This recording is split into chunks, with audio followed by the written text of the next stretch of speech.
Assalamualaikum warahmatullahi wabarakatuh. Perkenalkan, nama saya Rifan Hilmi dari kelas C9 dengan NPM 101205007. Di sini saya akan membahas arti sistem hukum yang ada di Indonesia. Terdiri dari 8. Yang pertama, arti hukum. Yang kedua, hukum ekonomi dan bisnis. Ketiga, ruang lingkup hukum bisnis. 4. Sumber-sumber hukum bisnis.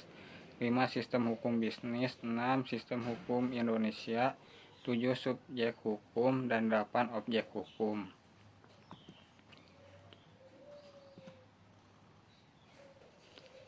Poin pertama,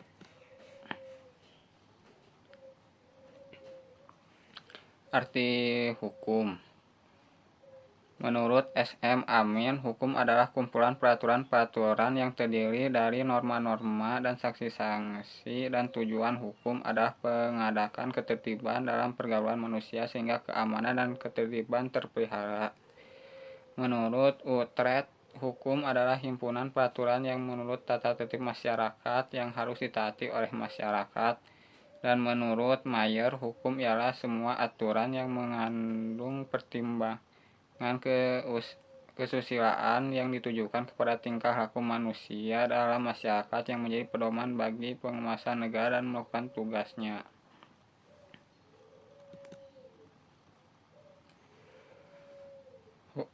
Poin selanjutnya, hukum bisnis. Arti hukum bisnis adalah serangkaian peraturan yang berkaitan secara langsung maupun tidak langsung dengan urusan-urusan perusahaan dalam menjalankan roda perekonomian.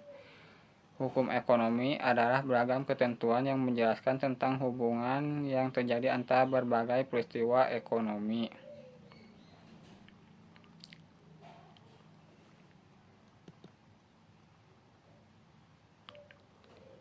Poin selanjutnya, ruang lingkup hukum bisnis. Hukum bisnis itu sendiri meliputi bidang-bidang berikut, antara lain: 1. Kontrak dagang. 2. Aspek hukum badan usaha. 3. Hubungan kerja. 4. Hak kekayaan intelektual industri. 5. Larangan monopoli dan persaingan tidak sehat. 6. Perlindungan konsumen. 7. Pajak. 8. Pertanggungan. 9. Penyelesaian sengketa niaga. Yang ke-10 kebangkrutan. 11 undang-undang lalu lintas. 12 hukum perbankan dan sekuritas. Dan yang terakhir 13 hukum perdagangan internasional atau perjanjian internasional. Tujuan hukum bisnis yaitu: 1. Memastikan berfungsinya mekanisme keamanan pasar secara efektif dan tepat. Yang kedua, melindungi berbagai jenis usaha, terutama jenis usaha kecil dan menengah (UKM). Membantu perbaikan sistem keuangan dan sistem perbankan. Dan poin terakhir, memberikan perlindungan kepada pengusaha atau kontraktor. Poin selanjutnya, sumber hukum bisnis yang berkaitan dengan dasar terbentuknya hukum bisnis yaitu sebagai berikut. 1. Asas kontrak. Apa yang dilakukan oleh para pihak agar masing-masing pihak memenuhi kontrak. 2. Asas kebebasan berkontrak yang menurutnya para penyelenggara dapat membuat dan memutuskan sendiri isi dari kontrak yang telah disepakati. Menurut perundang-perundangan, sumber hukum bisnis yaitu sebagai berikut.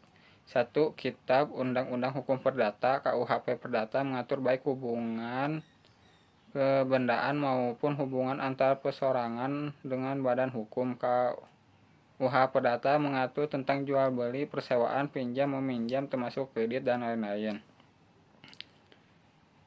Poin kedua, Kitab Undang-Undang Hukum Pidana KUHP yang mengatur antara lain kejahatan dalam bisnis seperti penipuan.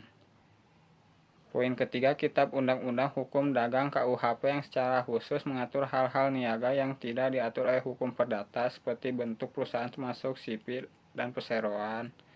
Dan poin terakhir yang keempat, ketentuan lain dari hukum perdata pidana non-pidana seperti undang-undang perusahaan yang diatur oleh undang-undang perusahaan atau undang-undang yang terkait dalam penamaan modal, yaitu undang-undang penamaan modal.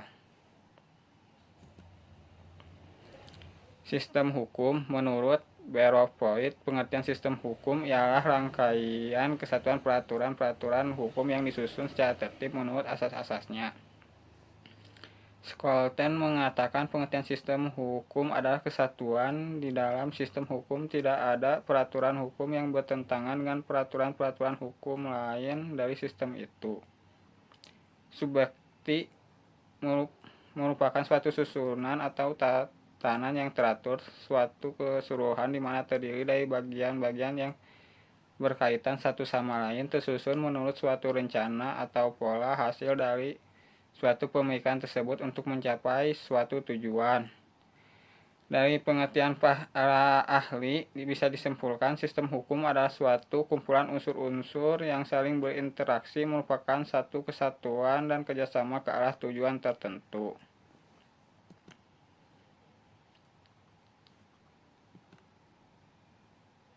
Sebagai negara hukum, Indonesia menganut 3 sistem hukum sekaligus yang hidup dan berkembang di masyarakat, yakni sistem hukum sipil, sistem hukum adat, dan sistem hukum Islam. Ketiga sistem hukum tersebut saling melengkapi, harmonis, dan romantis. Poin selanjutnya, subjek hukum. Subjek hukum adalah segala sesuatu yang dapat memiliki hak dan kewajiban. Maksudnya adalah subjek hukum dapat melakukan hubungan hukum atau dapat bertindak melakukan kewenangan hukum berdasarkan ketentuan hukum yang ada. Poin-poinnya: 1. Purwacaraka atau Soekanto menerangkan bahwa subjek hukum adalah pihak-pihak yang berhubungan dengan sistem hukum. Utet mengartikan subjek-subjek hukum adalah suatu pendukung hak, yaitu manusia atau badan yang menurut hukum berkuasa menjadi pendukung hak. Sudikno Mertokosumo menerangkan bahwa subjek hukum adalah segala sesuatu yang dapat memperoleh hak dan kewajiban dari hukum. Selanjutnya, pendapat Subekti yang menyatakan bahwa subjek hukum adakah pembawa hak atau subjek dalam hukum.